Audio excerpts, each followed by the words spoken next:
সাদা কাপড় পেন্দাইয়া মুর্দার খাটে শোয়াইয়া কবরতে করিবে রে তোমার দাফন। পাগল মা মনহরে দিনী পুরে গেলে দেখিবি রে কে আপন। অবুসমা মনরে দিনী পুরে গেলে দেখিবি রে কে আপন। যারা তোমার অতি আপন তারাই তোমাক পরাইবে কাপন। তারাই তোমাক করিবে রে দাফন। পাগল মনে রে দিনী ফুরে গিলে দেখিবি রে কে আপন। অবশ্য মনে রে দিনী ফুরে গিলে দেখিবি রে কে আপন। মুসলমান এই কথা বুঝতো, মুসলমান কোনোদিন মুসলমানই তো হারাইত। মুসলমান কোনোদিন কবরকে ভুলতো না। মুসলমান কোনোদিন কবরে ভয় খেয়ে কোনোদিন মদ খাইতো না। মুসলমান কোনোদিন রাজ খাইতো না। মুসলমান কোনোদিন সুদ খাইতো না। মুসলমান কোনোদিন গাঞ্জা খাইতো না। মুসলমান কোনোদিন তাস খেলাইতো না। যে একদিন মরণের সার্টিফিকেট আমার মুহূর্তের আজরাইল এসে কখন সার্টিফিকেট নিয়ে আসবে আমি কেউ জানি না। তাহলে মুসলমান কোনোদিনও মদ খেয়ে পাগলা কুত্তার মতন কি রাস্তা পথে ঘুরতো না। তোমাদের মতিনালে এরিয়াতে নাই বাবা, আমার জায়গায় আসি বহুত আছে। এলো মদের বোতল কন্ত বাবা, কোনো হিন্দু বস্তির কোনো এলাকার মধ্যে কোনো হিন্দু মানুষের বাড়ি নেই। ওই গ্রামে যদি পাশের জমি যদি মদের বোতল পাওয়া যায়, ওটা কি হিন্দু মানুষ মদ খাবে?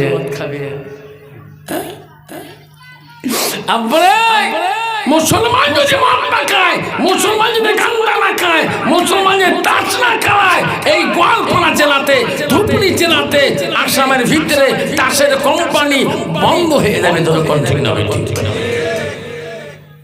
কিন্তু মুসলমান চালাক, কবরকে কেই ভয় করে না। আজকে একটা ফেসবুকে দেখছিলেন, আমি অল্প আগে ফোন করছিলাম আধা ঘন্টার আগে, আমাকে বললো হুজুর আজকে একটা দুর্ঘটনা হয়েছে। ঠিক আমি ফেসবুকতে পাচ্ছিলাম বইতে বাড়িতে, তাকে হুজুর আমার গ্রামে একটা ছেলে ট্রেক্টরে গাড়ি হাল বইতে তলে পড়ে গেছিল। এটা এই পাকে ভ্যারি গাইবান্ধার পাশে না, আমাকে ফোন করলো এই 1 ঘন্টা হুজুর আজকে মনটা বেশি ভালো নয়, আমার গ্রামে একটা ছেলে দুর্ঘটনা হলো। ফেসবুকে দেখলাম হুজুর ওই ঘটনা। তো উনি কি জানে আজকে আমার ট্র্যাক্টরের পিছনে মৃত্যু হবে? জানি কে? আয় মুসলমান, তুমি জানলি না কেন তুমি এখনো মদের বোতল নিয়ে ঘোরো? এই যুবক তুমি বুঝলি না? আব্বারা মনে রাখো, আল্লাহ রাব্বুল আলামিন বললেন ও বান্দা তুমি বুঝলি না, বান্দিরা বুঝলি না। আল্লাহ বলে ইন্নাল মুসলিমিনা ওয়াল মুসলিমাত ওয়াল মুমিনিনা ওয়াল মুমিনাত ওয়াল কানিতিনা ওয়াল কানিতাত ওয়াল সাদিকিনা ওয়াল সাদিকাত। আল্লাহ বলো বিশ্বাসী বান্দা বান্দিরা, আমার মুমিন বান্দা বান্দিরা, ও আমার আদেশকারী বান্দা বান্দিরা, আমার সত্যবাদী বান্দা বান্দিরা, ও বাবারা মুসলমানের ঘরে জন্ম নিয়েছি আমরা, কত যে ভাগ্যবান। যদি মুসলমানের ঘরে জন্ম না নিয়ে অন্য জাতির ঘরে জন্ম নিতাম, আমাদের মৃত্যুর পরে দাউ দাউ করে ওই আগুনে চুলায় পোড়া দিত। যেরকম ঠিক না বিঠি? দাউ দাউ কি পোড়া দিত? আমাদের স্কুলের পাশে, আমাদের কানমাটি স্কুলের পাশে একটা শ্মশান ঘাট আছে। আমার স্কুলের ছাত্রী একদিন বাবা মারা গেছে। আমি স্কুল আসতেছি, দেখি ছাত্রীটা কাঁদতেছে। আমাকে দেখি কান্না শুরু করলো, স্যার বাবা মারা গেছে। দেখি কিছুক্ষণ দেখলাম কেমন করে পোড়া দেয়। ন্যাশনাল রোডে বগলে শ্মশান ঘাট দেখলাম, হায় রে মানুষ কি মায়া নাই, চতুর্পাকে 7 বার আগুন লাগিয়ে দিয়ে কোনো মায়া নাই। চোখের সামনে মানুষটিকে জ্বলন্ত কাঠে দিয়ে আগুনে মেসমার করে দিতেছে। আর দেখা যায় পোড়া যায় না, এত কষ্ট করি মানে।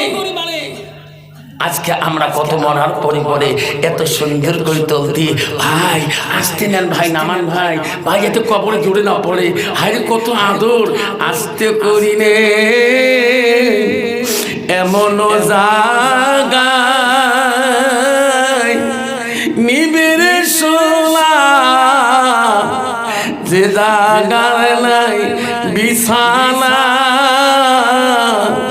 এমন জাগায় যাইবির সোনা যে জাগায় নাই সাথী, এমন জাগায় যাইবির সোনা যে জাগায় নাই বাতি। মতিলাল বন্ধু, কখন তোমার আজাইল আসি পিছনে দাঁড়িয়ে যাবে। ন্যাশনাল রোডে তুমি যাবা, মাকড়ি রোড দিয়ে আগিয়া নাই পাতে, হায়রে তোমার ট্রাকের তলে মাথাটা পিছিয়ে গেল। ওখান থেকে খবর আসি গেল আব্দুর রহিম দুনিয়াতে নাই। উনি কি আজকে জানে গো আমি মতিলাল দেখি যে আমার মৃত্যু হবে? কেউ জানে না, কেউ জানে না।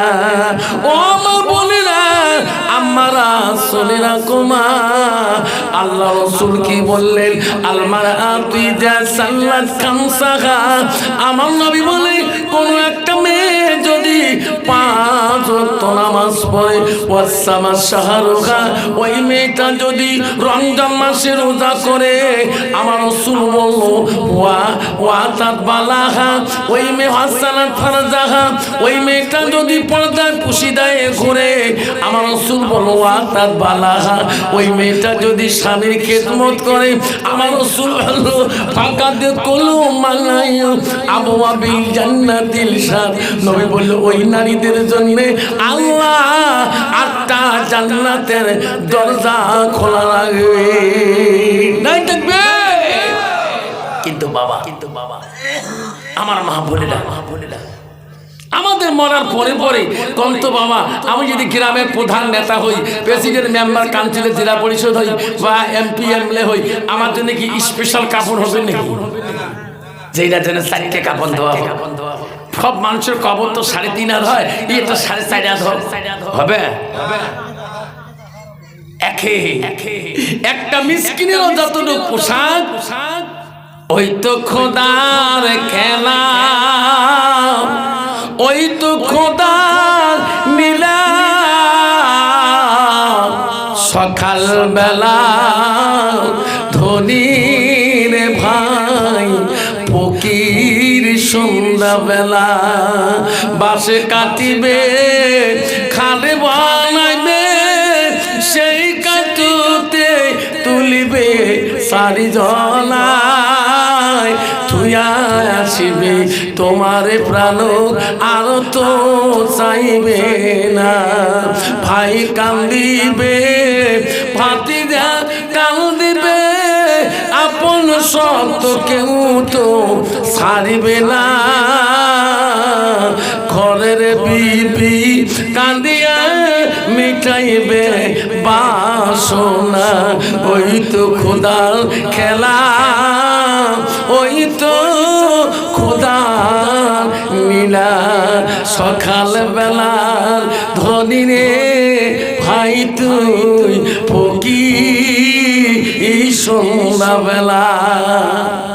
এই কথা যদি মুসলমান বুঝতো যে মরণের পরে একটা জিন্দেগি আসবে, এই জিন্দেগিটার কোনোদিন শেষ হবে না, এই প্রথম মঞ্জিল হবে আমাদের কবর। এই কবরে আমার সবারে যাওয়ার জন্য আমার তৈরি হয়ে যেতে হবে। জন্য কোন ঠিক না ঠিক বাবা, আসোনা কবরে যেতে হবে।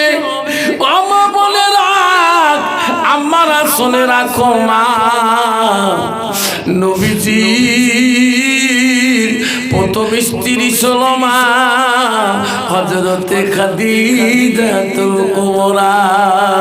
নবীজি বাড়িতে আসার সাথে ফাতেমা দৌড়ে যে বলল, আব্বা আজকে আমার আম্মাজন কেন মা কাঁদতেছে? আমার রাসূল আস্তে করে গেল, খাদিজার পাশে দাঁড়াইল। খাদিজা রে, তুমি এত কাঁদছো কেন? খাদিজা তোমার কি হয়েছে? আমার রাসূল বলে, খাদিজা বলো। খাদিজার চোখের পানি দিয়ে বুক বেঁধে যায়। আমার রাসূলুল্লাহ খাদিজা নিজ হাতে চোখের পানি মুছিয়ে দিয়েছিলেন। খাদিজা বলছে, নবী গো, আমি আজকে খাদিজা যদি মারা যাই, আমি কবরকে খুব ভয় করি। ওগো নবী, আমি খাদিজা তোমার কাছে আবেদন থাকিল, আমি মারা গেলে আমার কাপনের ব্যবস্থা করিবেন না। নবী বলো, কেন? ওগো নবী, আপনার শরীরের কাপড় আমার খাদিজা যদি কাপড় হয়ে যায়, কবরে আমার ভয় থাকবে না। ওগো নবী, আপনার শরীরের কাপড় যদি আমার কাপড় হয়ে যায়, আমার খাদিজার ভয় থাকবে না। ও নবী গো, আমি খাদিজা কবরে গেলে মন কি লোকে আসবে? আমি খাদিজা কবরের সল জবাব দিতে পারবো না। নবী গো, আমি খাদিজা কবরকে ভয় করি। ওগো নবী, ওগো নবী, মন কি নকির সল জবাব আপনি বিশ্ব নবী দিতে হবে। ওগো নবী, সবাই মাটি দিয়ে চলে যাবে, আমি খাদিজা একা থাকতে পারবো না। আমার জন্য অপেক্ষা আপনার করতে হবে। মা বলেন, আব্বারা খাদিজা দুনিয়া থাকি যাওয়ার পরে নবীজি খাদিজার কবরে পাশে দাঁড়ায়। সাহাবীরা সবাই চলিয়ে যায়, আমার নবী খাদিজার কবরের পাশে দাঁড়ায় আর ঘুরে। আল্লাহ বলে, ও জিবরাইল, তুমি আমার নবীকে বলি দে রে, যতক্ষণ আমার নবী খাদিজার কবরের পাশে থাকবে, অতক্ষণ খাদিজার কবরে মুনকির নকির যাবে না। ওরে আমার জিবরাইল বলি দে, আমার নবী খাদিজার স্ত্রীর আমি নবীর ভালোবাসায় খাদিজার সওয়াল জবাবটা আমি আল্লাহ মাফ করিয়া দিলাম। আমার মা বোনেরা, আমার মতো দাড়ি যদি কবরে যায়, এটি বলে মনকির নকি যে বলে, মা নাব্বু কামান দিনু কামান নবীউকা, যদি আমার আমি এমলের মেয়ে, আমি এমলের ছেলে, কবর কোনদিন শুনবে? না, কোনোদিনও শুনবে না। আব্বাজান, কবরের মধ্যে কোনোদিনও পরিচয় দিয়ে কোনো লাভ হবে না। সেই কবর কাউকে দেখতে চায় না। কবর বিশ্ব নবী রাসূলুল্লাহ আদর কলিজাতুল মনি হযরতে ফাতিমাতুল জহিরা রাদিয়াল্লাহু আনহা একদিন তার বেটা হাসান হোসেনকে, দুই সন্তানকে ডাকে নিয়ে কথা বলতেছে। ফাতেমা এত আদর যত্ন করা শুরু করলো। হাসান হোসেন বলে, আম্মা কোনোদিন তো এইভাবে আমাদের ভাইকে আদর করো নাই, আজকে এত আদর করো কেন? হ্যাঁ, দোনো ভাইকে নিয়ে সুন্দর করে গোসল দেওয়া শুরু করলো। তখন বলল ফাতেমা, আব্বা আজকে তোমাকে আদর করি কেন জানো না?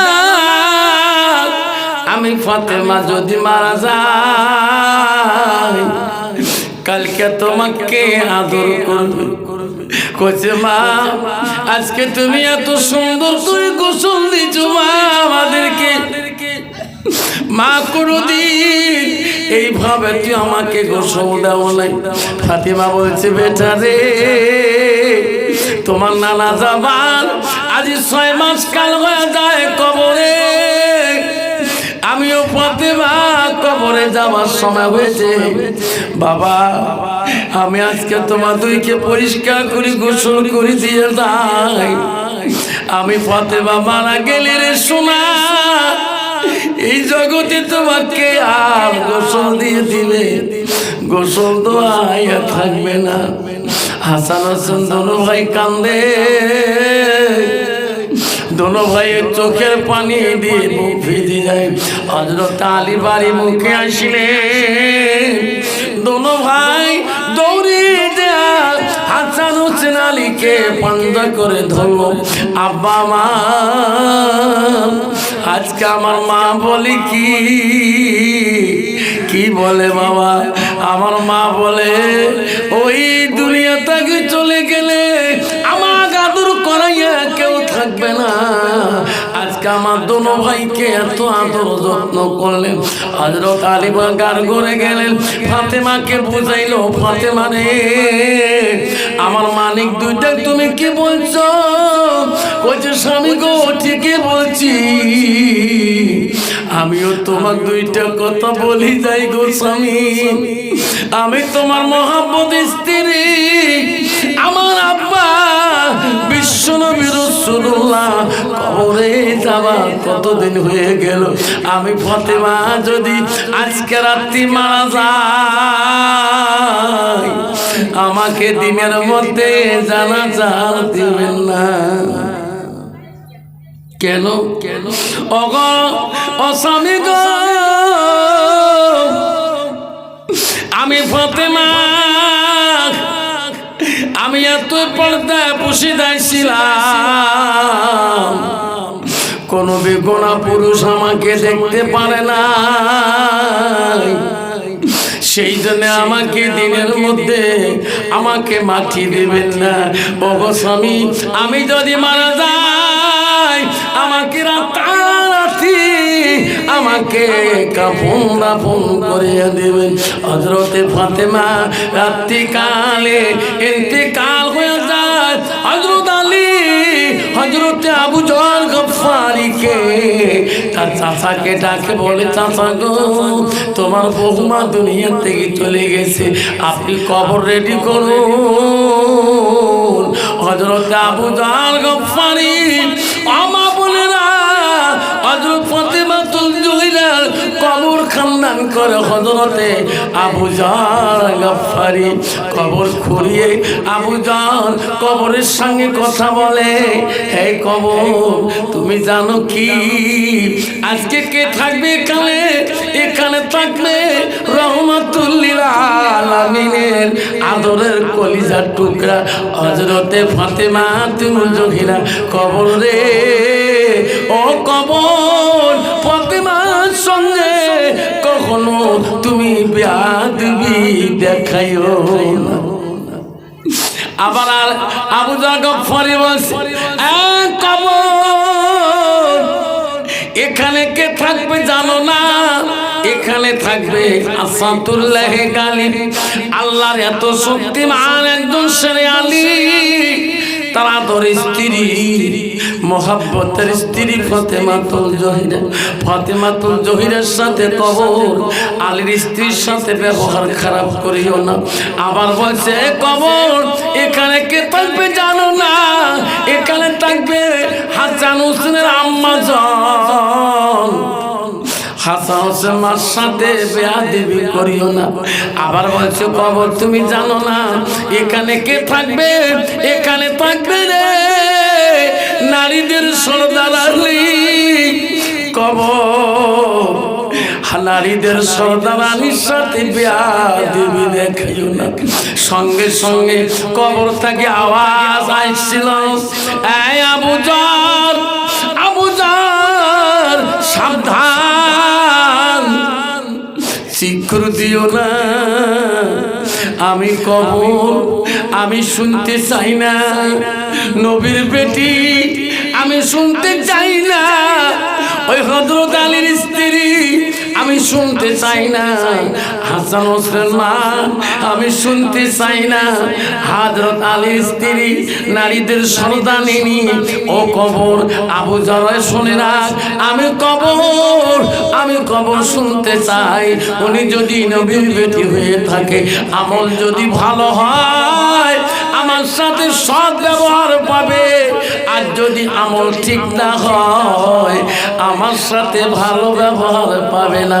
ডান দিকের হাত বাম দিকে চলে যাবে, বাম দিকের হাত ডান দিকে চলে যাবে।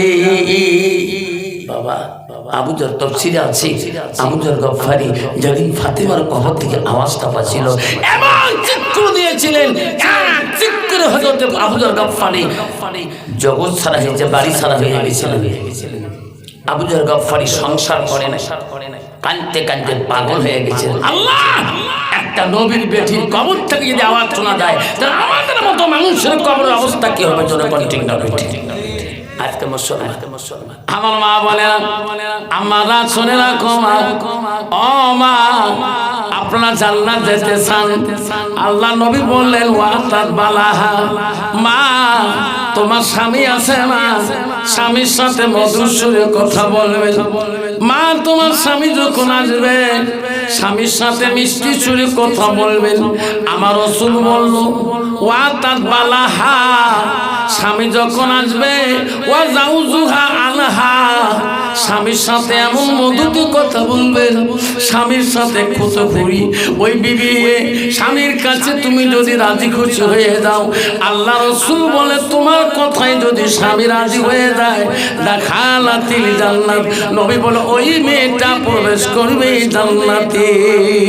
যখন সুবহানাল্লাহ কোন তো বাবা বর্তমান যুগের নারী, কোন বাবা নারীরা কোনোদিন স্বামীর সাথে মধুর সুরে কথা বলা জানে? আজকের লোকে জানে না। তোমাদের মতিনালে বোঝা আছে, আমাদের বক্সিনালে নাই বাবা। আই আল্লাহ কি মেজাজ বাবা আমাকে শিক্ষা হুজুর দোয়া করেন কে আমার বিবির জন্য আজকে 18,000 টাকা মোবাইল কিনলাম। কারণ আমি একটু গুয়াহাটি কামাজ যাই। তোর মোবাইল কত? আমারটা 1200 টাকা।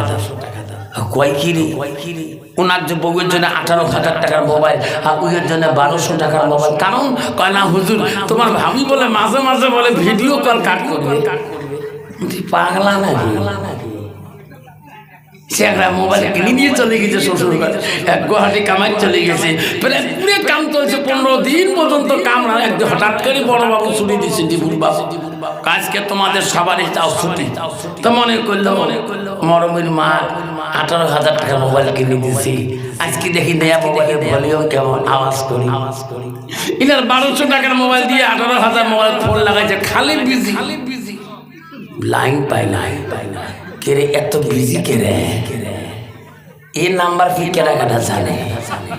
15 মিনিটও লাইন ক্লিয়ার পাই না। বেচারা মাথা খারাপ হয়ে গেল, 20 মিনিটও লাইন ক্লিয়ার পাই না। তখন আল্লাহ মরমির বাপ দেখে খালি মোবাইল ভো ভো করে, দেখে মরমির বাপ গুয়াহাটি থেকে ফোন করছে। ওই ফোন কাটি দেখে ভাই মারি দিলে, ফোন কাটি দিয়ে আবার মরমির বাবা ফোন লাগাইছে। মরমির মা লাগাই ধাওয়া দিল, কিসের ফোন হতো করে 15 দিন পরে ফোন করলাম, এত মেজাজকে কত সুন্দর মিষ্টি করা লাগে, ঠিক না মিঠি? আমাকে ধাওয়া দেয় তো ফোনকে কাম নাই।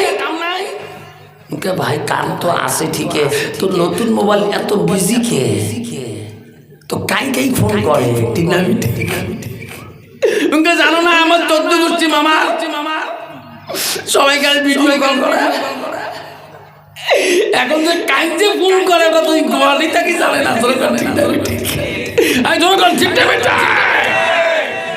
লাস্টে স্বামীর ধমক দিয়ে ওই ফোন কাটি দিয়ে আবার ওই ফোন লাগিয়ে দিয়ে, যে ফোনের জন্য জীবন বাঁচে না ওই ফোন লাগিয়ে দিয়ে কয়, আস্তে করে ফোন লাগিয়ে কয়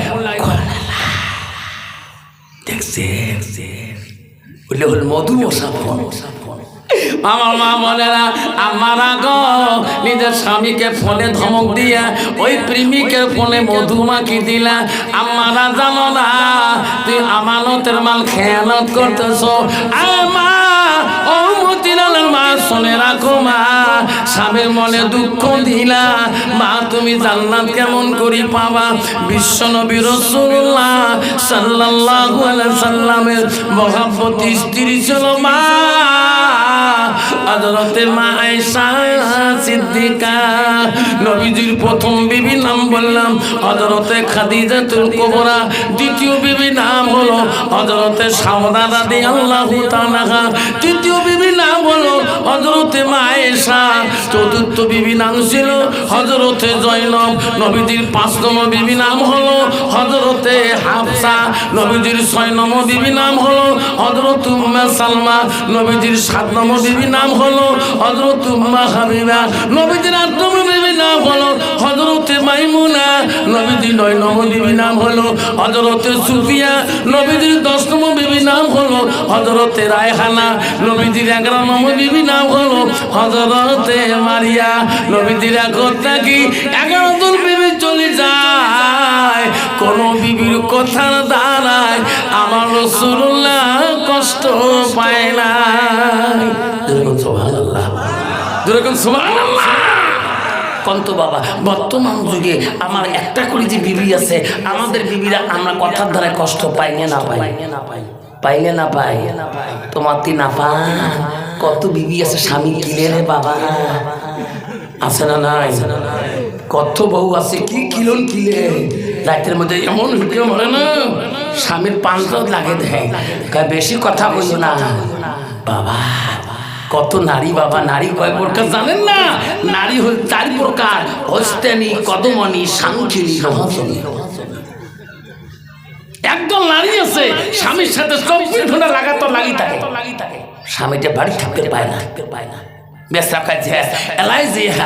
এই এলাইজা মতিলাল বাজারে হোক বা কল্যাণপুরে হোক, যে কোনো বাজার একটু আরাম করো, যেরকম ঠিক না ঠিক।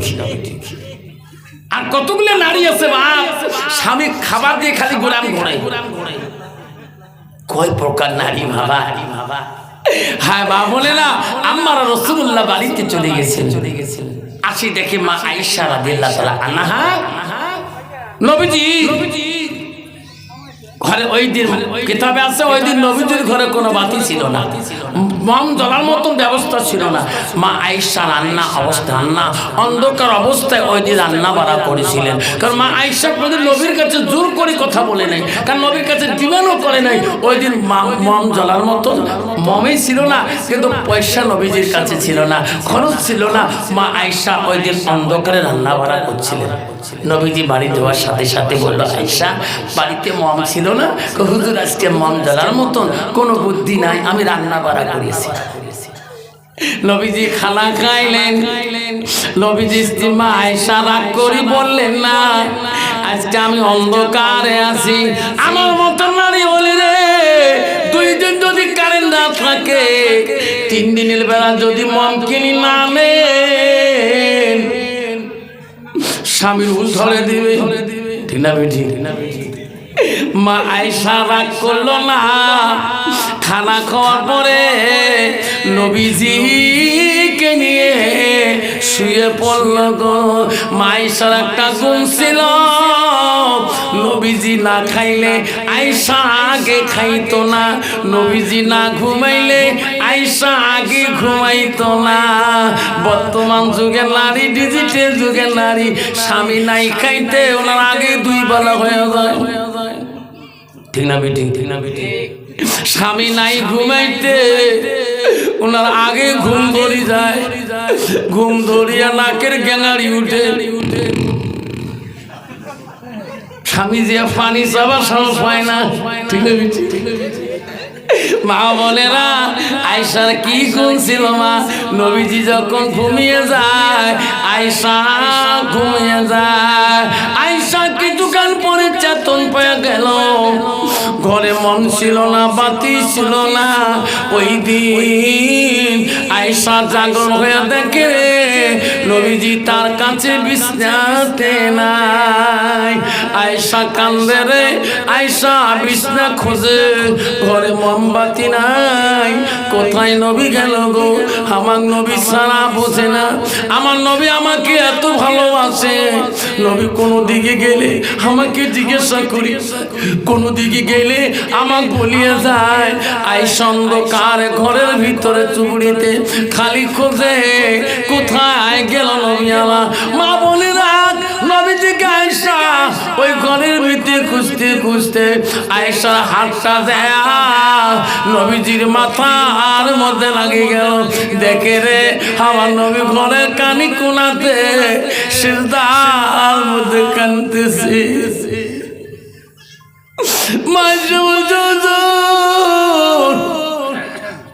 এখানে সিজদায় কাঁদলেন কা? কইছে আয়েশা রে আমি তো ঘুমাইতে পারি না, আমি নবী বেশি ঘুমিয়ে গেলে গেছে ঘুম পারলে আমার উম্মতরা বেশি ঘুমাইবে, আমি আমার গুনাহগার উম্মতের জন্য ঘুমাইতে পারি না। বিশ্বনবী আর একদিন আয়েশা বাড়িতে নবী আসলেন। ওই দিন ঘরে বাতি মম সব ছিল, নবীজিকে খানা দিয়ে দিল। আয়েশার একটা গুণ ছিল রে, নবীজি খানা শুরু করে দিল, আয়েশা নবীর সাথে খানা খায়। নবীজির পাতে ওই দিন খাওয়ার সময় বসছিল গো, আয়েশা সব গুছগুলা আগে খেয়ে নিল, হাড্ডিগুলা রেখে দিল। তবু নবী রাগ করলো না, নবী আয়েশার কামরা হাড্ডিগুলা চুষি চুষি রস খায়। আয়েশা যেদিকে পানি খায় আমার রাসূলুল্লাহ সেই দিকে ঠোঁট লাগে পানি খায়। আমার নবী ইস্তেমাইসা বলে নবী গো আমি যেদিকে পানি খাইলাম আপনিও সেই দিকে সাইডে ঠোঁট লাগে পানি খান কেন? হুজুর আমি গুছগুলা সব খাইলাম, আপনি হাড্ডিগুলা কেন খান? ওগো নবী আপনি বিশ্ব নবী গো।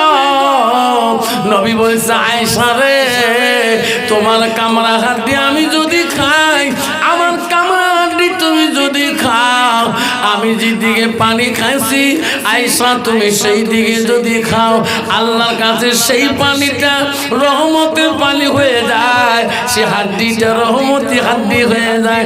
দুনিয়াতে আমার উম্মতিরা স্বামী স্ত্রী আমার মতন খাবে, আমি রাসূলুল্লাহ এত খুশি হয়ে যাও। যেরকম সুবহানাল্লাহ, যেরকম সুবহানাল্লাহ। কত বাবা বর্তমান যুগের নারী স্বামীর আইটে পানি খায়, তোমার জায়গাত খায়। বাপরে বাপ, যদি কালে ভালে আইটে পানি দেন কয় বুঝন দেখো তো আসল মামনা কইছে স্বামীর সারা বস্তু খাওয়া খায়, কয় বুঝন কেমন করি খাই, দিনে কয়টা যে বিড়ি খায়, আর যেটা খয়নি খায় চেরার মতন মুখ বুলায়। যেরকম ঠিক না ঠিক ঠিক মা বলেন আমার স্বামীর আইটে বস্তু খাবা, স্বামী সারা বস্তু খাবা, জীবনে কোনোদিন তোর কাজিয়ে হবে না মা।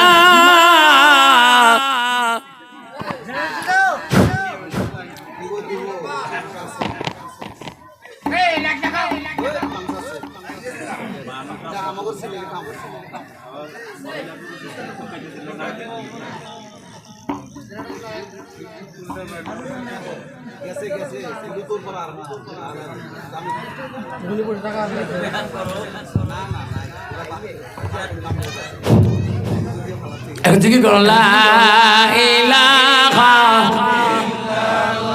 সুবহানাল্লাহ ওয়ালহামদুলিল্লাহ লা ইলাহা লা ইলাহা। সব নবীজির নবীজিনি, সব নবীজির নবীজিনি, তিনি হলো কাউসারওয়ালা, পড় লা ইলাহা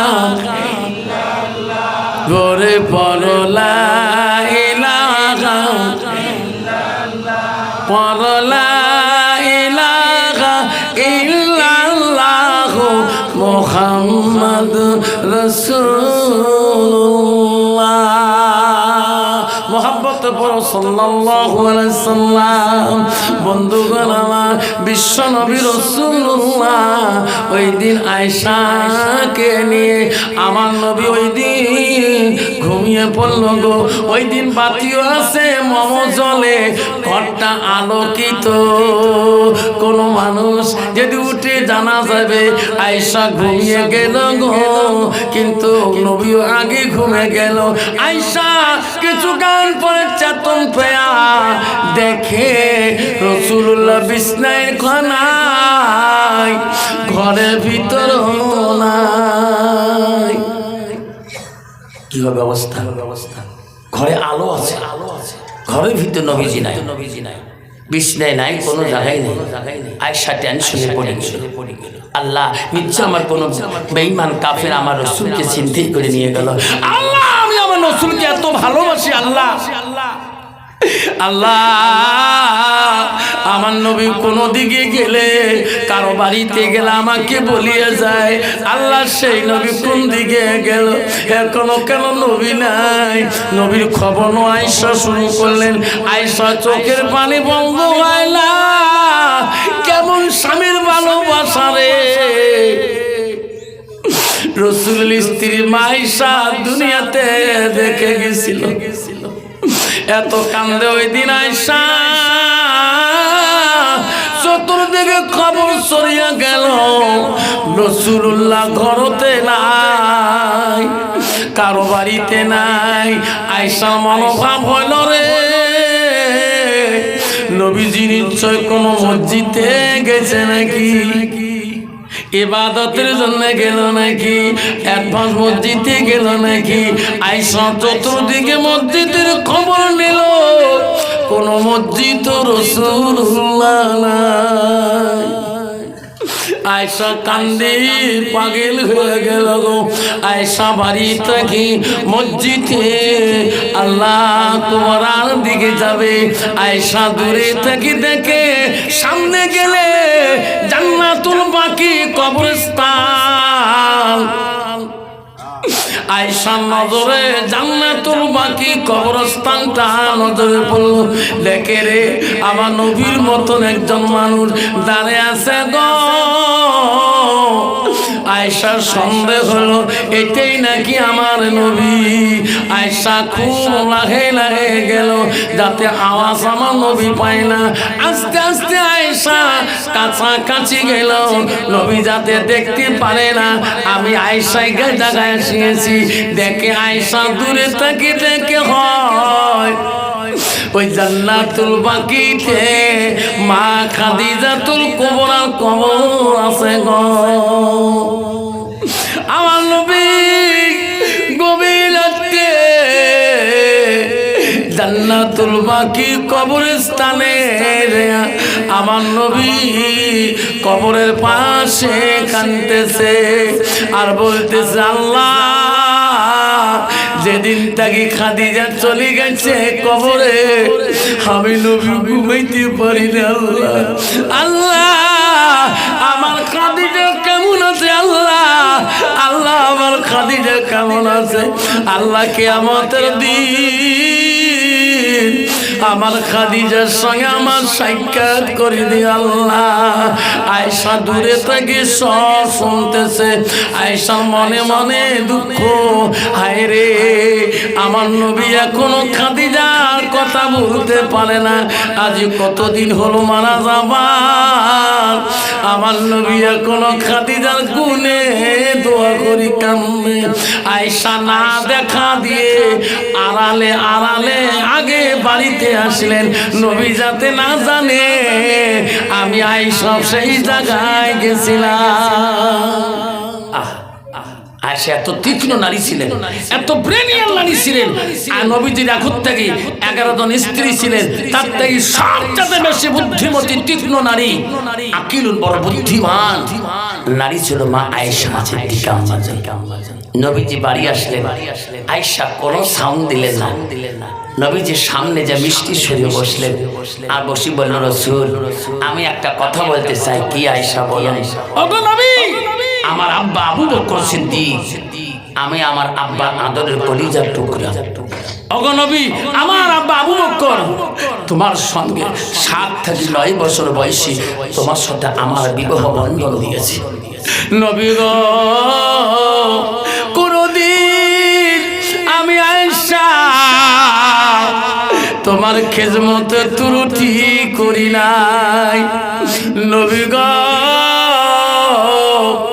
যে খাদিজার বয়স তোমার থেকে 15 বছর বয়সে বড় ছিল, খাদিজার বয়স 40 বছর ছিল, তোমার বয়স ছিল 25 বছর।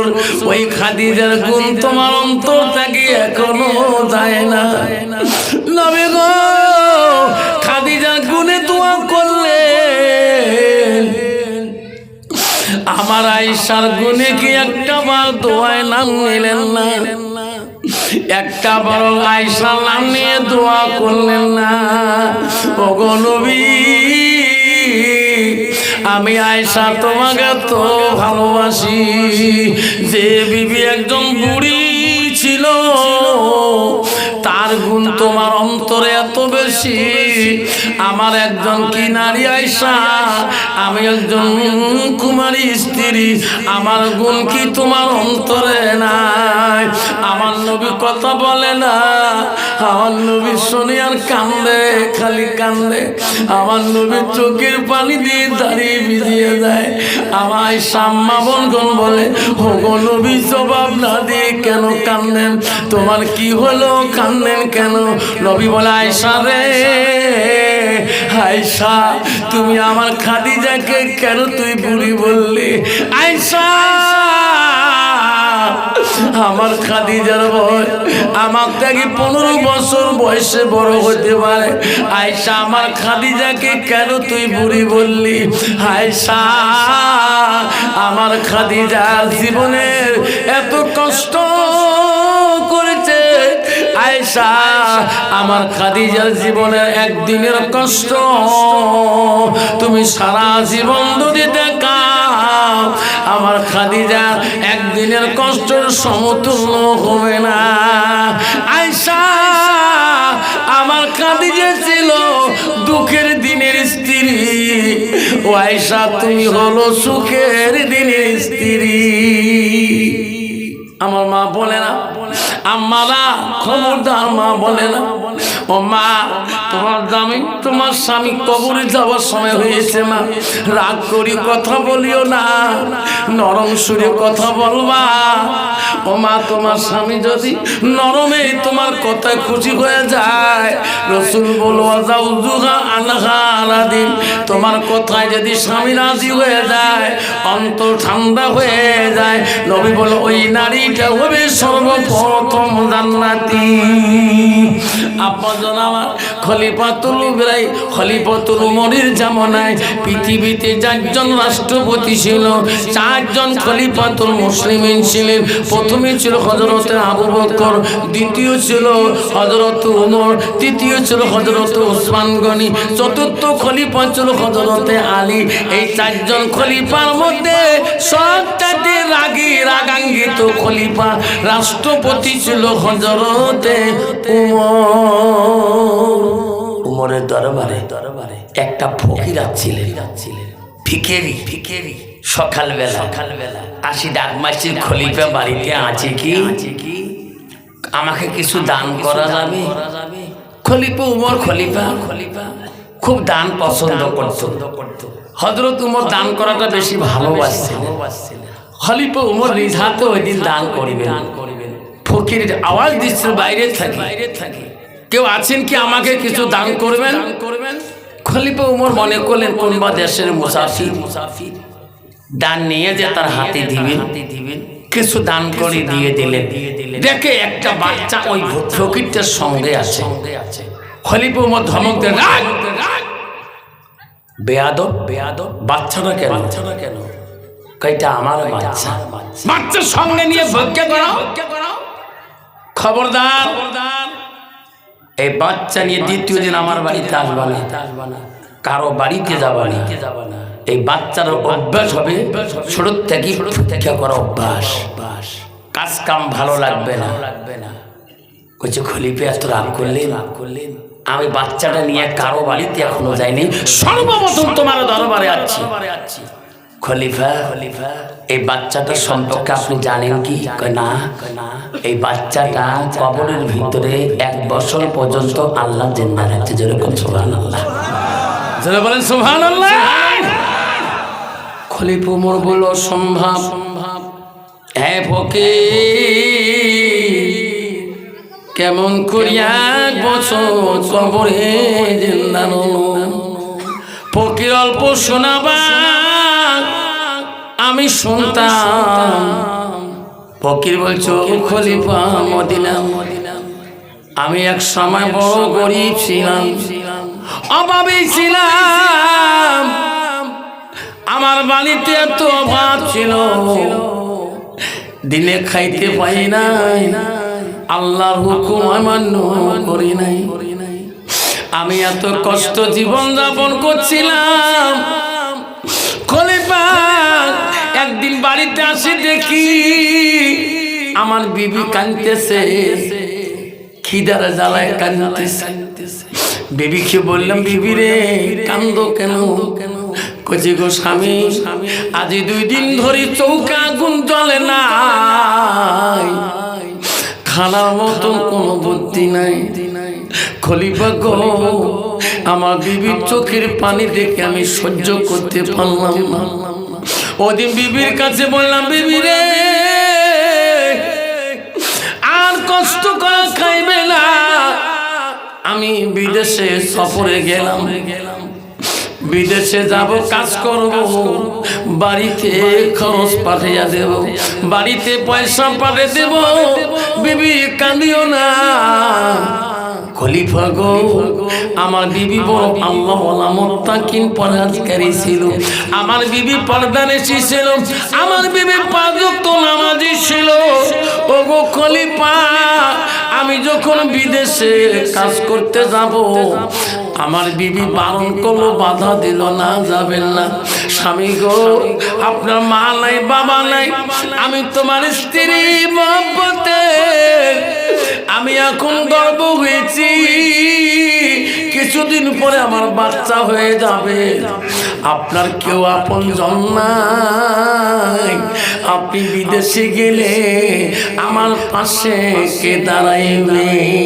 খলিফা সেদিন আমার বিবিকে বলছিলাম, বিবি রে তোমার পেটের বাচ্চা আমি আল্লাহর কাছে হাওলা করলাম, তাওয়াক্কুল করলাম, আমি আল্লাহর কাছে দায়িত্ব দিলাম, বিবি তোমার পেটের বাচ্চা আল্লাহ হেফাজত করবে। যেরকম সুবহানাল্লাহ। কন্ত বাবা, পেটের বাচ্চার হেফাজত কে করবে? আল্লাহ পারে কি না? যুবক বলছে, খলিফা আমি বিদেশে সফরে গেছিলাম কাজের সন্ধান নিতে। ও খলিফা, বিদেশে যে কাজকর্ম করি, টাকা পয়সা পাঠিয়ে দেয়, আমি যে ঠিক জায়গায় থাকি সেই জায়গায় ঠিক না গ্রামের মানুষ আমার জানে না। হঠাৎ করে আমার বিবির প্রসবের বেদনা, জ্বালা যন্ত্রণা শুরু হয়েছে।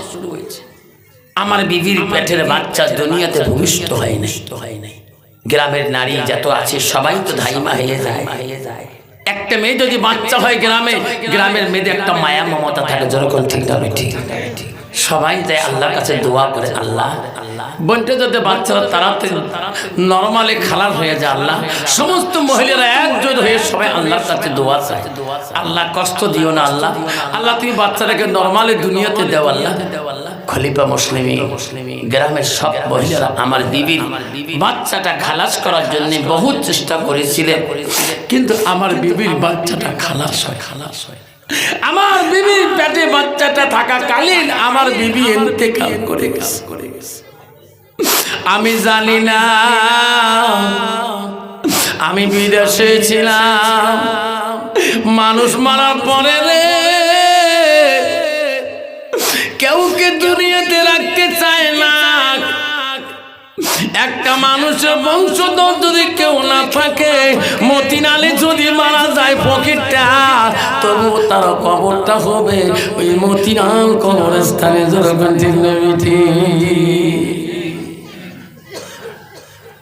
খলিফা আমি বাড়িতে ছিলাম না, আমার বিবির কবর হয়ে গেছিল। আমি বহুদিন পরে আমি বাড়ি মুখে রওনা হচ্ছিলাম, পয়সা করে নিয়ে বাড়িতে আসবো। বাড়িতে আসি দেখি আমার বাড়িতে জঙ্গল হয়ে আছে, আমার বিবি নাই, আমার বাচ্চা। আমি কান্দি, পাড়ার মানুষ বলে যুবক এতদিন কোথায় ছিলি রে, তোমার বিবি তো মারা গেছে, বাচ্চা জন্ম হয় নাই। আমরা গ্রামের মানুষ তো ঠিকই না জানি না, বাচ্চা আমরা মাটি দিয়েছি। খলিফা গ্রামের মানুষের মুখে, পাড়ার লোকের মুখে শুনে শুনে আমি কান্দি।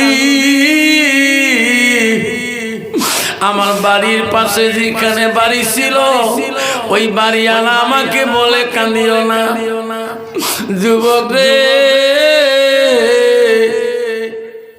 ও খলিফা আমি ওই বাড়িতে রাত্রিকালে ঘুমাইলাম। গভীর রাতে বিবির ভালোবাসা অন্তরে জাগিয়ে উঠে। আমি যেদিন বিদেশে গেছিলাম আমার বিবি আমার পা ধরি পর্যন্ত বলছে স্বামী বিদেশে যাইও না, আপনি আমার হাসি দেখতে পারবেন, আপনি আমার হাসি দেখতে পারবেন না। ও খলিফা আমি বুঝতে পারি না আমার মোহাব্বতের বিবি দুনিয়া সারি চলে যাবে। ও খলিফা রাত্রিকালে ওই পাশে বাড়িতে ঘুমাইছিলাম, আমার মোহাব্বতের বিবির ভালোবাসা অন্তরটা কি যায় না। বাবারা মনে রাখবেন রে, যার বিয়ের স্ত্রী একবার মারা গেছে বাপ, ওই বিয়ের স্ত্রীর গুণ কোনোদিন ভুলতে পারবে না।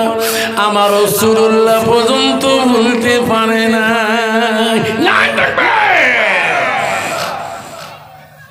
আমার নবী পর্যন্ত ভুলতে পারে না। বিয়ের স্ত্রী গুণী আল্লাহ। আমার স্কুলের পাশে একটা মানুষ ছিল হযরত আলী মুন্সি। আমার স্কুলের প্রেসিডেন্ট এক সময় ছিল, নানা করে ডাকছিলাম মিটিংয়ে। ওই বাড়িতে মন মারি বসে থাকে, নানা কি হয়েছে?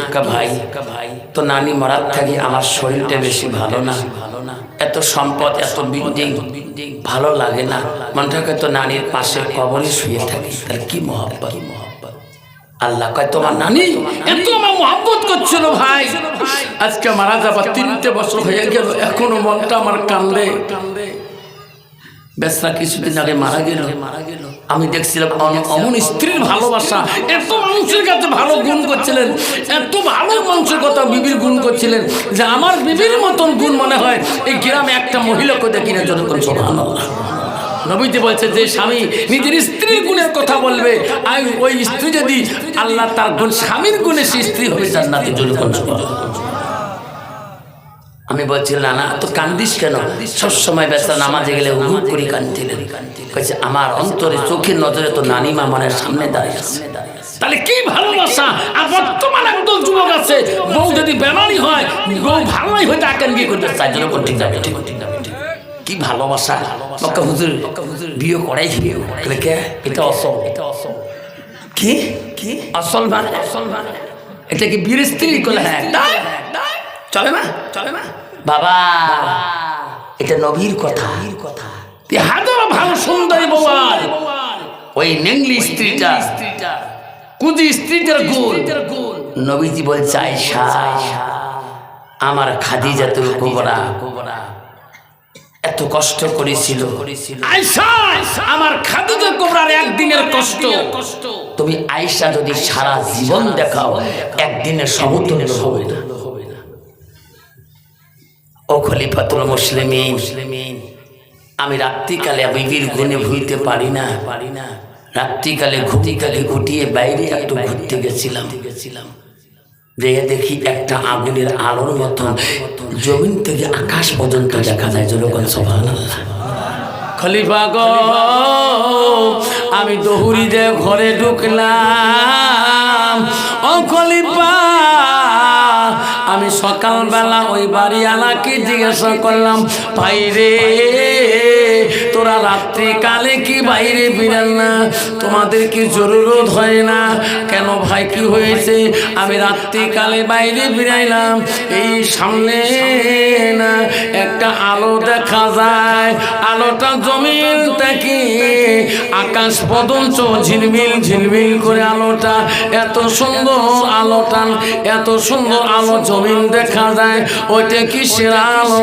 ও খলিফা, ওই বাড়িওয়ালা আমাকে বলছিল, এ ভাই, যেদিন থেকে তোর বিবিকে ওই জায়গায় কবর দিয়েছি, ওই দিন থেকে আলোটা প্রতি রাত ওঠে।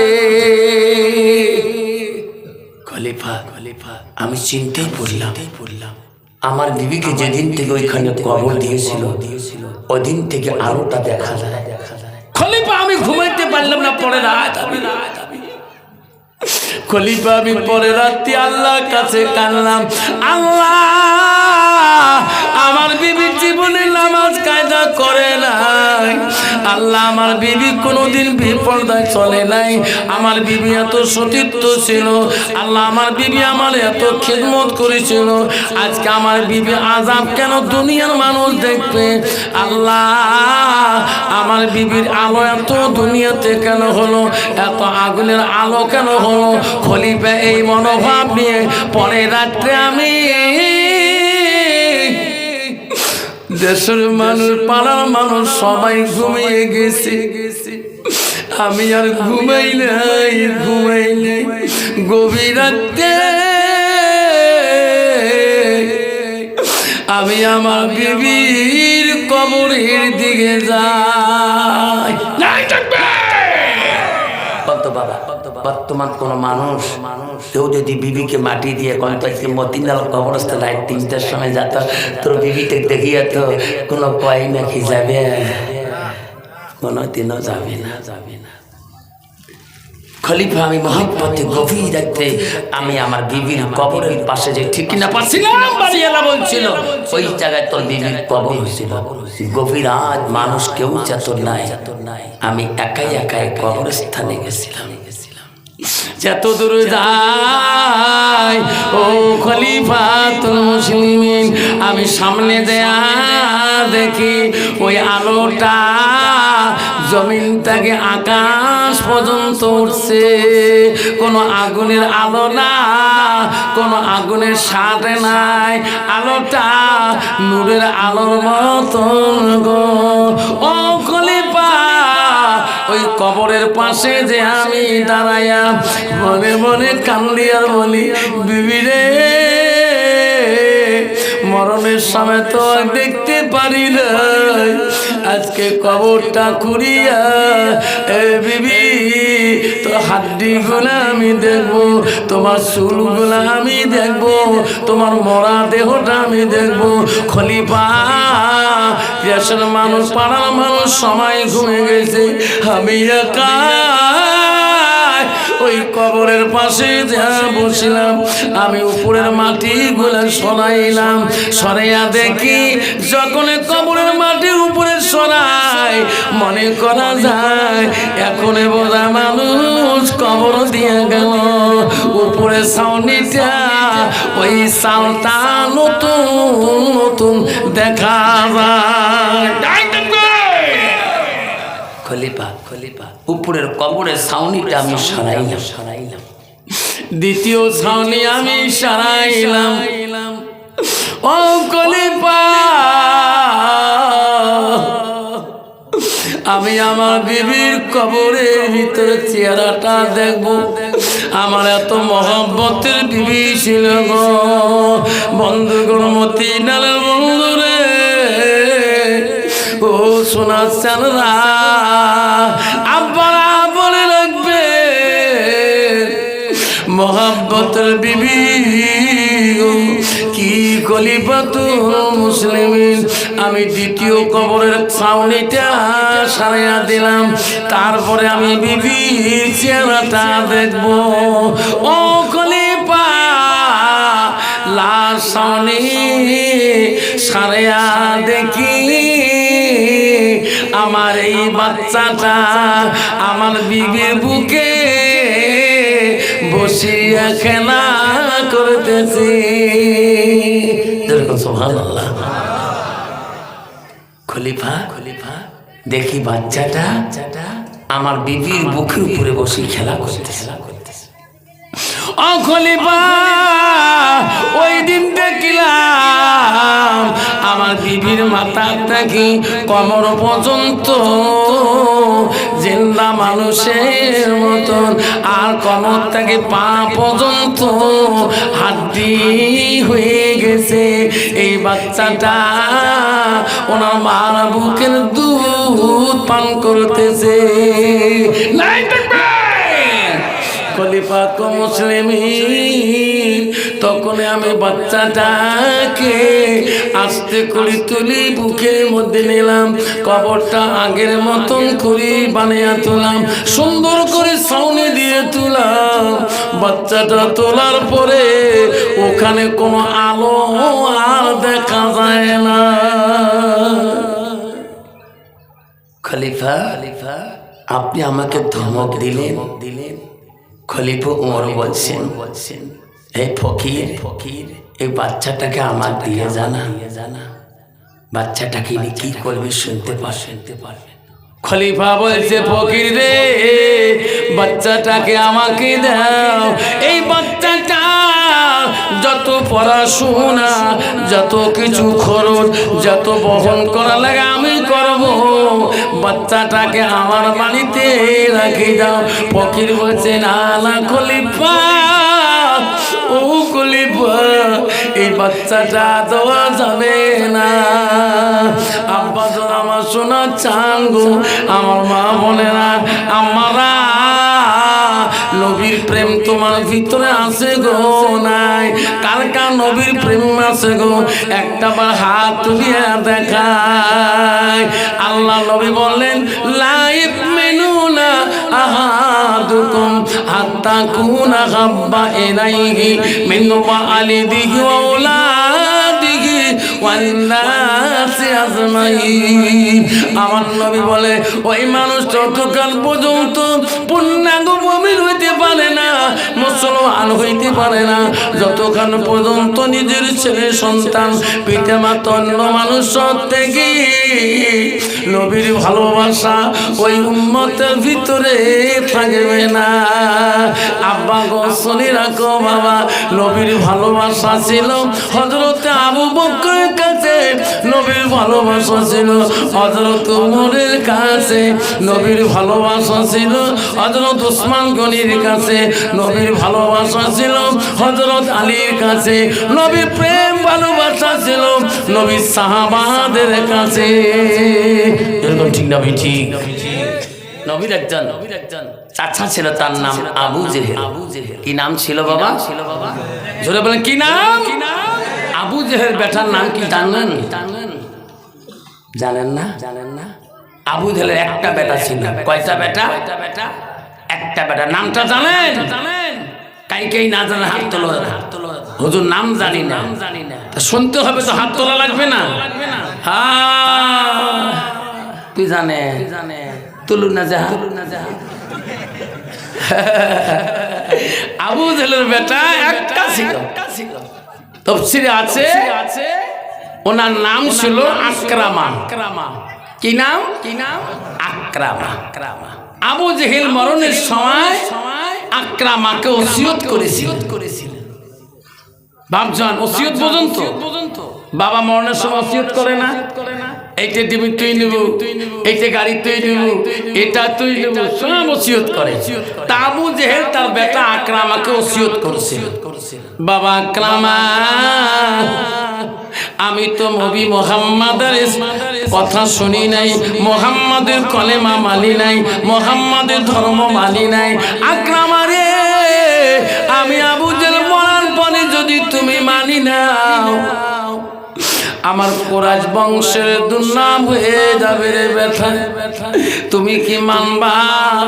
না না ও আকরামা, আমি মরি গেলে মুহাম্মাদের সঙ্গী হইও না, মুহাম্মাদের সঙ্গে যাইও না, মুহাম্মাদের কলেমা গ্রহণ করিও না। যদি কোন নাউযুবিল্লাহ। আকরামা বলছে বাবা ঠিক আছে, তুমি যখন পছন্দ করনি মোহাম্মদের ধর্মকে, তা আমি আকরামা তোমার সন্তান কেন আনবো? আবু জেহেল দুনিয়া থেকে বিদায় নিয়ে গেলেন। আকরামা একদিন ভর সভা জনসভার মধ্যে সেনাবাহিনী সমস্তকে দায়িত্ব দিলেন, শুনেন আমার বাবা মোহাম্মদের সাথে চ্যালেঞ্জ করে গেছিলেন, আমি তার সন্তান আকরামা, বাবার ওসিয়ত আমার মানতে হবে। আমি আকরামা রাজত্ব থাকাকালীন কেউ যাতে মোহাম্মদের সাথে মিলামিলি করতে পারবেন না, মোহাম্মদের সাথে আলিঙ্গন করতে পারবেন না, মোহাম্মদের সঙ্গী হতে পারবেন না, মোহাম্মদের ধর্ম নিতে পারবেন না। আমি আকরামা থাকাকালীন কেউ যদি মোহাম্মদের শুধু উঠে বসা করে, তাকে আমি দুনিয়াতে এমন শাস্তি দিয়ে দেব, দুনিয়াতে আর থাকতে দেব না। সবাই মানি নিচ্ছে, আকরামা মানি নিলাম, তোমার বাবার সাথে থাকা সেনাবাহিনী আমরা, তোমার বাবার সাথে থাকা আমার সেনাবাহিনী, তখন তো মোহাম্মদের ধর্ম গ্রহণ করি নাই, এখনো নেব না। আকরাম একদিন সেনাবাহিনী নিয়ে চলতেছে পথ দিয়ে, রাস্তা দিয়ে, এত সুন্দর ঘোড়া সাজানো নিয়ে আকরামা পথ দিয়ে যেতেছে, সেনাবাহিনী যেতেছে, আকরামার সুন্দর ঘোড়া সাজন, আকরামা আগে যায়, বাজে বাজনা পিছন দিয়ে গেছেন। ওই সময় বিশ্ব নবী রাসূলুল্লাহ সাল্লাল্লাহু আলাইহি ওয়াসাল্লাম সামনে রাস্তার সামন দিকে আসতেছিলেন। যখন আকরামার দল নবীজি দেখছিলেন, তখন নবীজি রাস্তার সাইড হয়ে গেছিলেন, এনাদের দলকে আমার দিয়ে ছাড়ি দিতে হবে। একদম মুসলমান আছে, মক্কা হুজুর দোয়া করেন, আল্লাহ দিলে আল্লাহ, বাজার গেলে মুগাত আবিদ দেয়। কে রে তোর গাত আবিদ দিল মানে? তা গাও আগে দিছিস, মোর গাত দেও, ঠিক না বিঠি? আমি গোটায় গোয়ালপাড়া ঘুরলে কেউ আমার গাত আবিদ দিবে না। তুমি চাও দেখি দে, ঠিক না বিঠি? আকরামার দল দেখি রাসূলুল্লাহ সাইড হয়ে গেছে, এনাদের দলকে যেতে দাও, এনাদেরকে সামন দিয়ে দেওয়া যাবে না, এনাদের বর্তমান উতলা। আকরামা আগে আগে যায়, সেনাবাহিনী পিছনে যায়, আমার রাসূল রাস্তার সাথে দাঁড়ায়। আকরামার নজরটা রাসূলুল্লাহ চোখের মধ্যে লাগিয়ে যায়। আকরামা একবার যখন নবীজির দিকে তাকায়, আকরামা আর সহ্য করতে পারে না, আরে নবীজির চোখের নজরটা, আকরামার চোখের নজরটা এক হয়ে যায়। আকরামা ঘোড়া পৃষ্ঠের থেকে নামে যায়, দৌড়িয়ে আমার রাসূলের সাথে মুলাকাত করে আলাই। জোরে কোন সুবহানাল্লাহ। আকরামা নবীর সাথে আলিঙ্গন করে নেয়, আমার নবীকে বলে, ভাই রে, আমার বাবা আবু জেহেল দুশ্মনী করতে পারে ভাই, আমি আকরামা করব না। জোরে কোন সুবহানাল্লাহ। ভাই আমি তোর কাছে আশীর্বাদ চাই, আমি দেশের আইন যদি ভালোভাবে চলাইতে পারি। রাসূল বলে, আকরামা যাও, তোকে আমি আশীর্বাদই করব। আকরামা চলে গেলেন, সেনাবাহিনী সবাই চোখ খাড়া করলেন, সর্বনাশ কি করলো? ই নিয়ে দেশে আইন পাস করলো, মোহাম্মদের সাথে মোলাকাত করা যাবে না, মোহাম্মদের সাথে আলিঙ্গন করা যাবে না। ই নিয়ে সর্বপ্রথম মোহাম্মদের সাথে আলিঙ্গন করলেন, ই নিয়ে মোলাকাত করলেন। আকরামা মিছিল শেষ করে বাড়ি পথে গেলেন। সব সেনাবাহিনীর মনে ক্ষুণ্ণ, রাগান্বিত হয়ে আছে। আকরামা বিচার মহলে সব সেনাপতি মন্ত্রীরা বলল, ও মহারাজ, আপনার আইন তো আর মানা চলে না। কেন? আপনিও তো বলেছিলেন মোহাম্মদের সঙ্গে উঠে বসে করা যাবে না, মোলাকাত করা যাবে না। আপনি কালকে কেন মোহাম্মদের সাথে পথে মোলাকাত করলেন, আলিঙ্গন করলেন? আপনার আইন তো দেশে চলে না, আপনার আগে মৃত্যুদণ্ড হওয়া দরকার, ঠিক না বেটি? যদি বলেন। আকরামা জবাব দিয়েছে, কিতাবে আছে, ভাই আমি অপরাধী, এই আইনটা আমি পাস করছি, অপরাধী। কিন্তু যখন থেকে মোহাম্মদের সাথে মোলাকাত করেছিল তখন থেকে আমার দিলটা খালি মোহাম্মদ মোহাম্মদ করে। যেরকম সুবহানাল্লাহ। ভাই তোরা যদি আমাকে শাস্তি দেন আমি দাঙ্গি নেব, কিন্তু নবীজির প্রেম নবীজির ভালোবাসা ভুলতে পারবো না। বাইরে নবীজির সাথে যখন থেকে মোলাকাত করছি তখন থেকে আমার দিলটা কেন বা কয় মোহাম্মদ মোহাম্মদ। সব সেনাবাহিনীরা বুদ্ধি করলেন এই রকম দেশের বাদশা চলবে না, যাই নিজে আইন অমান্য করে। গভীর রজনীতে সেনাবাহিনীরা ষড়যন্ত্র করলেন আকরামাকে মারার জন্যে। আকরামা রুমের মধ্যে গেলেন, আকরামার হাত বাঁধলেন, আকরামার পা বাঁধলেন, চোখে বাঁধে কাপড় বাঁধে দিলেন। সব সেনাবাহিনীরা তলতি তলতি নিয়া বাড়ির থেকে বহু দূরে এক গভীর নদীতে ফেলে দিলে। আকরামা হাতে বাঁধা রে, পা বাঁধা, চোখে বাঁধা, গভীর নদীতে ফেলে দিলে। পানির তল দিকে গেলেন ডুবি। আকরামা কান্দে বলে আল্লাহ তোর হানবীর সঙ্গে মোলাকাত করিয়া আল্লাহ সেদিন থেকে আমার দুশমন চতুর্দিকে ছড়িয়ে পড়ছে। নদীর ভিতরে আকরামা পানি নিচে কান্দে। আকরামা জীবনও যায় না। নদীর সব প্রাণীরা, হিংস্র প্রাণীরা আকরামা চতুর্দিকে ঘুরে। আকরামা কান্দি কান্দি বলে এ নদীর হিংস্র প্রাণীরা রে কেন ঘুরেন? খাও খাও। আমার হাতের বান সহ্য করতে পারি না, আমার পায়ের বান সহ্য করতে পারি না, আমার চোখের বান সহ্য করতে পারি না। হে নদীর প্রাণীরা শান্তি মতন খাও, শান্তি মতন খাও। ওই দিন নদীর সব প্রাণী ডাকি ডাকি বলছে আকরামা এতক্ষণ তো খাইতে মিনিটও লাগতো না, সময় লাগতো না। আকরামা রে যে নবীর সাথে তোর মোলাকাত হয়েছে রে আকরামা, আমরা নদীর প্রাণীরা সেই পানির তলে সেই নবীর গুণগান করি। যেরকম সুবহানাল্লাহ, যেরকম সুবহানাল্লাহ।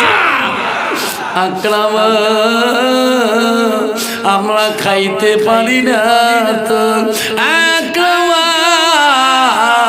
তোকে খেলে রে আমার রহমতের নবী, বরকতের নবী মুহাম্মদ রাসূলুল্লাহ আমার উপরে নারাজ হয়ে যাবে।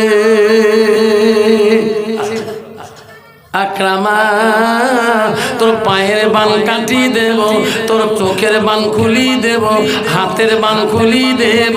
আমরা নদীর জনজন্তুরা সব প্রাণীরা নদীর আকরামার পায়ের বান কাটি দিল, চোখের বান খুলি দিল, সব খুলি দিয়ে আকরামাকে ঠেলি ঠেলি ওই নিচর থেকে উপরে পানিরে তুললো, নিয়ে যায় একটা মরুচিখার জায়গা, ওই বালুকা উঁচু জায়গাতে আকরামাকে তুলি তুলো। যেরকম সুবহানাল্লাহ। বাঁচানেওয়ালা কে? জোরে বলুন কে? আকরামা সকালবেলা সকাল হয়ে গেল, সকালবেলা আকরামা ওই বরুচিকার বালুকা রাশিতে কাঁদতেছে। এই গভীরতা পানিতে বেঈমানরা মাঠিয়ে দিয়েছে। ওই সময় বেঈমানরা বুদ্ধি করলো কাল তো আকরামাকে ফেলে দিয়েছিল নদীর গভীরতা, এখন আকরামা বাঁচি আসে না ওই জায়গায় ভাসি উঠছে। একটু আমার তদন্ত করা দরকার, ঠিক না মিঠি? সব সেনাবাহিনী গেছিলেন, জিয়া দেখে আকরামা আসল জায়গায় নাই। এনারা খোঁজা শুরু করলেন কোন দিকে উঠছে নাকি। খুঁজতে খুঁজতে যায়, জিয়া দেখে রে আকরামা একটা মরুচিকাতে বালুকা টিলার মধ্যে আকরামা আল্লাহ আল্লাহ করতেছে। সব সেনাবাহিনীরা আকরামার কাছে গেল, কালকে তুমি নদীতে আসছো, আজকে কেন বাড়িতে যাও নাই? বাড়ির সবাই কান্দাকাটি, চলো বাড়ি যাই। আকরামার মন জানে রে এই বেঈমানরা আমাকে রাত্রিকালে পানিতে ফেলে দিয়েছে। আকরামা দুর্বল হয়ে গেছে, আকরামা কথাই বলতে পারে না। আকরামাকে বাড়িতে নিয়ে গেলেন, আবার রাত্রি হয়ে গেল। সব সেনাবাহিনীরা বুদ্ধি করলো, পানিতে ফেলে দিলাম মরে গেল না, আজকে এমন জায়গায় ফেলে দেব আকরামার লাশ পৃথিবীতে আর খুঁজি পাওয়া যাবে না। অরণ্য এক জঙ্গলের মাঝখানে, যেখানে কোনো মানুষের গন্ধ নাই, মানুষের কোনো সারা শব্দ নাই, সে অরণ্য জঙ্গলের মধ্যে আকরামাকে নিয়ে ফেলে দিয়ে আসলেন। আকরামার হাত বাঁধা, পা বাঁধা, চোখ বাঁধা, চতুর্দিকে হিংস্র প্রাণীদের কান্দন। আকরামা কান্দে বলে, ও বলে প্রাণীরা আমি আর সহ্য করতে পারি না, আমার হাতের পান আমি সহ্য করতে পারি না, আমার পায়ের বান আমি সহ্য করতে পারি না, আমাকে শেষ করে দাও, আমার আর সহ্য সয় না। সমস্ত বনের প্রাণীরা বলে, আকরামা রে এতক্ষণ সময় লাগতো না, এতক্ষণ খেয়ে শেষ করিয়ে দিতাম। আকরামা যে নবীর জন্যে আমরা জঙ্গলের পশুরা এত আনন্দ, সেই নবীর নামের খুশবু তোমার দেহ দিয়ে আসতেছে রে আকরামা। আমার সেই নবীর সাথে তোর মোলাকাত হয়েছে রে আকরামা। আমার জঙ্গলের পশুরা সেই নবীর গুণগান করি। আকরামা তো খাইতে পারি না, তো খাইলে আমার নবী দুঃখ পাবে, আমার নবী নারাজ হয়ে যাবে। আকরামা তোর কষ্ট হবে না। আকরামা হাতের বান, পায়ের বান, চোখের বান সব হিংস্র প্রাণীরা সব টানি টানি খুলি দিল। খুলি দেওয়ার পরে আকরামা কান্দিও না, যে নবীর নাম তোমার দেহ দিয়ে খুশবু আসছে রে মুহাম্মদ রাসূলুল্লাহর বাড়িতে তোমার পৌঁছে দেব রায় তুমি। ওই হিংস্র প্রাণীরা আকরামা রাহাবর হয়ে হলেন, ওই জঙ্গলের বাঘেরা আকরামা রাহাবর হয়ে গেলেন। আর প্রাণীরা আগে আগে যায়, আকরামা কাঁদতে কাঁদতে ওই প্রাণীদের পিছনে পিছনে যায়। বিশ্বনবী রাসূলুল্লাহ বাড়ির কাছে আলি সব প্রাণীরা চলিয়া যায়। আকরামার গভীর রাতের কান্দ নবীজির কানের মধ্যে পৌঁছে যায়। কে রে কে কান্দে রে এত রাত? আমার নবী বড় দয়ালু ছিল রে, এত রাতে কে কান্দে আমার বাড়ির পাশে? আমার নবী ঘুম থেকে উঠি দেখে আকরামার দুরবস্থা। আকরামা দুই চোখের পানি দিয়ে মুখ ভিজে যায়। নবী বলছে, ভাই তোর দুরবস্থা কেন ভাই এরকম? আমার নবী কি আকরামা পান্দা কলি ধরছিল। ওগো নবী, যেদিন থেকে তোমার সাথে মোলাকাত পথে হয়, রাস্তায় হয়, সেদিন থেকে আমার দুশ্মন বাড়িয়া যায়। বাইরে আমাকেও গভীর পানিতে ফেলে দিয়েছিল ভাই। সেই পানির নিচে প্রাণীরা পর্যন্ত তোমার গুণগান করে। ও মুহাম্মদ নবী গো, অরণ্য জঙ্গলে ফেলে দিয়েছিল, জঙ্গলের প্রাণীরা পর্যন্ত তোমার গুণগান করে। ও নবী, আমি থাকতে পারি না। বিশ্ব নবী বলে আকরামা, সত্যি তুমি আমাকে ভালো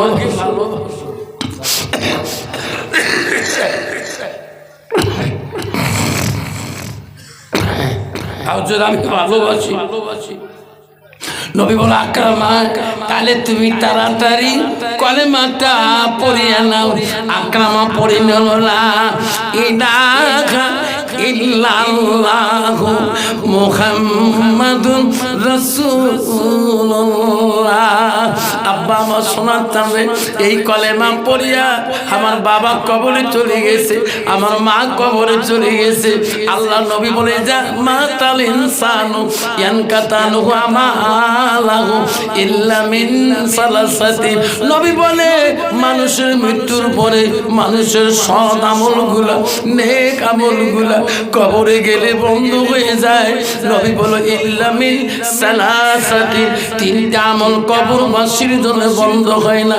এক নম্বর বলো সাদাকাতুল জারিয়া, যারা দুনিয়ার বুকে সাদকা জারিয়া করে দেবে, দান খয়রাত করিয়া দিবে, তার মা বাবার জন্য কবরে আমল বন্ধ হবে না। ও মতিলালের বন্ধু, কারো মা নাই গো, কারো আব্বা নাই, আজকে মতিলাল কবরের মধ্যে শুয়ে আছি। আব্বা আর কোনোদিনও তোমার আব্বাটা আসবে না। সেই সন্তান হয়ে, সেই সন্তান হয়ে সেই মার নামে, সেই বাবার নামে একটা না বাবা।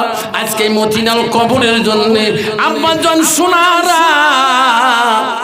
মা হারা সন্তান গো। কার কার মা নাই, কার কার আব্বা নাই।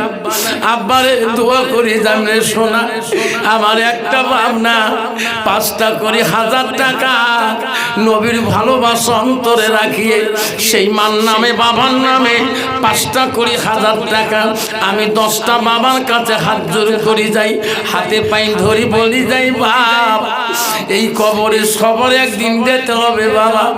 তোর মা চলে গেছে, তোর আব্বা চলে গেছে, কখনো বা তোর টিকিট আসবে, তোর ছেলের টিকিট আসবে, তোর বোনের টিকিট আসবে।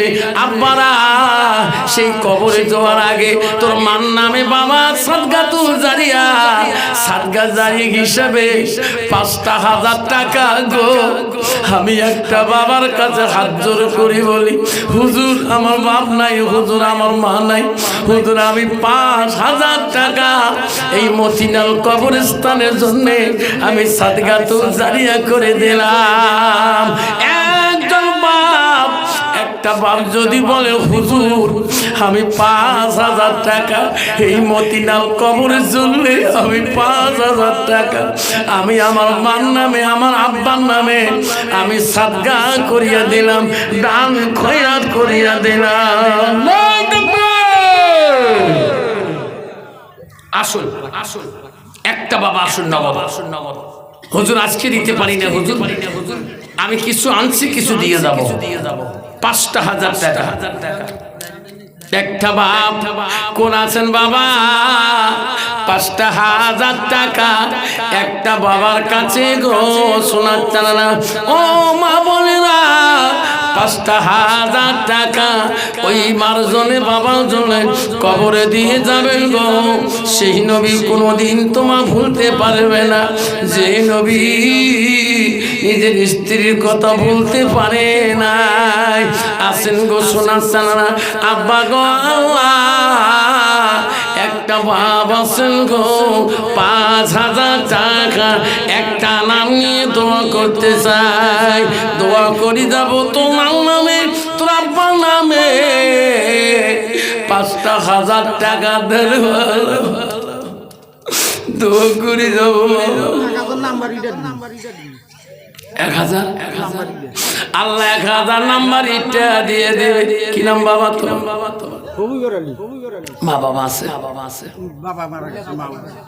আল্লাহ হাবিবুর আলী আল্লাহ বাবা মারা গেছে মাটা বেঁচে আছে আল্লাহ 1 নম্বর নাম্বার ইটে 1000 টাকা দিবে আল্লাহ 1000 ইট দিয়ে দিবে আল্লাহ হাবিবুল ভাইয়ের দান তুমি কবুল করে নাও নাই তাকবীর নাই তাকবীর আল্লাহ হাবিবুল আলী 1000 নাম্বার ইট দিল তার বাবা নামে আল্লাহ এই মতিনাল কবরস্থানের জন্য আল্লাহ তাদের দান তুমি কবুল মঞ্জুর করে নাও কাউন্সিলর সুফিয়ান কাউন্সিলর 1000 টাকা নগদ 4000 টাকা আল্লাহ সুফিয়ার কাউন্সিলর আল্লাহ 5000 টাকা দান করলো 1000 নগদ 4000 টাকা বাকি একটু হাত তুলি দোয়া করে আল্লাহ আমিন ও মওলা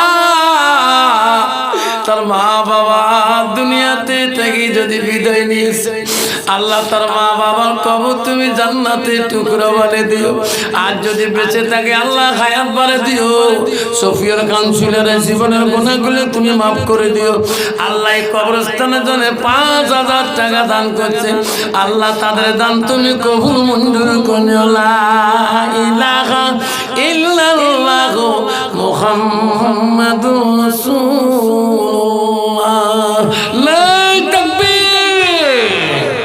আসুন আসুন 5000 করি হাবিবুর ভাই 1000 আম্মা দিয়েছে আসুন 5000 করি আসুন আসুন আরেকটা বাবা আসুন কাঞ্চিলের ভাইয়ের সফিয়ার কাঞ্চিলের মতন করি আরেকটা ভাই আসুন হাবিবুর ভাইয়ের মতন করি আর 1000 ইট দেনেওয়ালা আসুন এই কবরস্থানে তোমার মা তোমার আব্বা কবরে শুয়ে আছে কবরে শুয়ে না থাকলে একদিন কবরে যাবে এমন জায়গায় যাইবি রে সোনা যে জায়গায় নাই সাথী এমন জায়গায় যাইবি রে সোনা যে জায়গায় নাই বাতি আসুন 5000 টাকা আমার কাঞ্চুরের সাহেব 5000 দিয়েছেন আসুন আরেকটা বাবা হিম্মতছে আসুন হুজুর এই কবরস্থানের জন্য হুজুর আমি আমার বাবার নামে মার নামে হুজুর আমিও 5000 টাকা দিয়ে দেব হুজুর হুজুর আপনি দোয়া করে দেন আমার মার নামে বাবার নামে হুজুর আমিও 5000 টাকা দিয়ে দেব আসুন 5 দিতে পারেন না 2500 করে টাকা দেনওয়ালা একটা বাবা যদি আসে হাত মোলাকাত করেন আমি মুসাফির মানুষ আল্লাহ রাসূল বলেছেন 3 ব্যক্তি দোয়া বিফলে যায় না 1 নম্বর হলো মুসাফিরের দোয়া 2 নম্বর মজলুম ব্যক্তির দোয়া 3 নম্বর মা বাবার দোয়া আসুন আমি মুসাফির হালতে 100 প্রায় 84 কিলোমিটার রান করে যাচ্ছি আব্বাজান আপনাদের এই গোয়ালপাড়া থেকে বক্সিহাট থেকে গোয়ালপাড়া এই মতিনালে আছি আব্বা আপনারা আমার জন্য দোয়া করবেন আমি তোমাদের জন্য দোয়া করব আমি মুসাফির হালে আপনাদের দরবারে আমি এই কবরস্থানের জন্য 5000 টাকা আরেকটা বাবার কাছে আমি দাবি করলাম আসুন আমার কাঞ্চুলের মতন করি আরেকটা বাবা 5000 টাকা দেওয়ালা হিম্মত আলা বাবা আমার মা বোনেরা আছেন আমি দোয়া করে চলে যাব জোর করব না আসুন আরেকটা বাবা 5000 টাকা দেওয়ালা আমি 1000 টাকা দেওয়ালা একটা বাবা আসুন কে আছে দানকারীর দান আল্লাহ করিনি রেজিস্টার দানের বদলে মাওলা বানাইও ইমানদার আসুন কে আছেন 5000 টাকা কোন বাবাটা আছেন 5000 টাকা আর একটা বাবা আসুন আসেন কোন বাপ 5000 কোটি টাকা একটা ভাই দিয়েছেন খালি সফিয়র কাঞ্চুলের সাথ দিয়েছেন আর একটা বাবা হুজুর আমি দিয়ে দেব আমি দোয়া করে যাব এই মতিনাল কবরস্থানে দোয়া করে যাব আল্লাহ অমুক ভাই 5000 টাকা দিয়েছে আল্লাহ 5 দিতে পারে 2500 টাকা দিয়েছে আব্বাজান আমার সোনার চান্না আড়াই দিতে পারে 1000 করে 50টা বাবা দেই 50000 টাকা হয়ে যাবে এই 500 করে ইট যদি 50 জন দিয়ে যায় বহুত ইট হয়ে যাবে এই 10 বস্তা করে সিমেন্ট দিয়ে যায় 50 জন বাবা তো বহুত ইট হয়ে যাবে রড যদি 1 কুইন্টাল 50 কেজি দিয়ে দেয় বহু বহুত রড হয়ে যাবে। আসুন আক্তার আলী মানে সিমলাবাড়ি 5,000 দিছি। আল আক্তার আলী সিমলাবাড়ি নাই দেখবে আল্লাহ দান করিল আক্তার আলী কি সুন্দর নাম, বাড়ি হলো সিমলা বাড়ি 5,000 টাকা দান করিয়ে যান, দানকারীর দান আল্লাহ করিনি রেজিস্টার, দানের বদলে মৌলা বানাইও ইমানদার। আব্বা কেউ যাবেন না শোনা, তাবারক আছে খেসরি আছে না, কেউ জান না বা তাবারক আছে খেসরি আছে, বা এই তাবারক খেয়ে যাবো, তাবারক খাওয়া সুন্নাত। আল্লাহ রাসূল বলছে এই তাবাকের মুখে আল্লাহ খায়ের বরকত দিয়েছেন। এই তাবারক যাই সহি নিয়তে খাবে, বুখারী হাদিস, যাই সহি নিয়তে খাবে আল্লাহ তার সমস্ত বেমান আযাব থেকে মাফ করিয়ে দিবে। এই তাবারকের মধ্যে আল্লাহ এত খায়ের বরকত দিয়েছেন। আসুন কত দেবেন? আমি চাচ্ছিলাম যে কমে 1,000 করে 50টা বাবা দেই, 50,000 টাকা হয়ে যাবে। এই কবরস্থান গরিব থাকবে না। হুজুর 1,000, হুজুর আমি 2,500 টাকা দেব, হুজুর আমি 1,000 টাকা দেব। আসুন হিম্মত করে আসুন, এই 1,000 করে কয়টা বাবা দেনওয়ালা, হিম্মত দেখবো মতিঝিলের মানুষের আল্লাহ কবরস্থানে ভালোবাসা কিরকম, নবীর ভালোবাসা কিরকম অন্তরে নিয়ে আজকে এই জলসা শুনতে যাচ্ছেন। 1,000 করি আমি চাইলাম 1 করে 50টা বাবার নাম। সানোয়ার সভাপতি হ্যাঁ 5,000 দিছি।